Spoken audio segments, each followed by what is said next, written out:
बड़ी अच्छी बात बोली about cash flows. Cash flow और रेवेन्यू और प्रॉफिट तीनों बहुत अलग चीजें होती है। बहुत सारे लोग समझते नहीं है कि ठीक है यार, मैंने तो इतने की सेल कर दी, बट वो पैसे आए नहीं आपके पास। जी। आपकी सैलरी उसी मंथ जानी है, उतनी ही फिक्स्ड।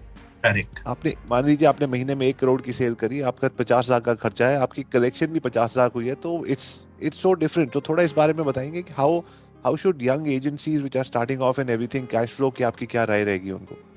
आई थिंक अभिजीत, एक बहुत है ना मिसकंसेप्शन रहता है, मिथ रहता है न्यू एज एंटरप्रेन्योर्स के लिए, because they keep seeing the interviews of big entrepreneurs जिसमें इन्वेस्टमेंट की, अर्ली एज फंडिंग की, सीड फंडिंग की, सीरीज 1 सीरीज 2 फंडिंग की इतनी ज्यादा बातें होती है कि new age entrepreneurs forget the root of doing business, that is to generate profit, जो सबसे राइट। जरूरी, चाहे आपका सर्विस बिजनेस है, प्रोडक्ट बिजनेस है, and people run behind getting the funding ताकि एक नाम मिले, जबकि the real objective should be to earn profits. तो अगर शुरू से ये माइंड में क्लियर है and you are working in a way कि सिर्फ एक क्लाइंट है, 20,000 पर मंथ पे करता है, तो मेरे एक्सपेंसेस 15,000 के ऊपर नहीं जाने चाहिए। या मेरा अगर रेवेन्यू 1 लाख का हो रहा है तो मेरे खर्चे किसी तरह से 60, 70, 80 हजार पे मेंटेन रहे, ताकि एक प्रॉफिट रहे, ताकि मेरे माइंड में वो स्ट्रेस नहीं रहे that how do I manage the first date that is coming in the upcoming month, जब मुझे सारे एक्सपेंसेस पे करने।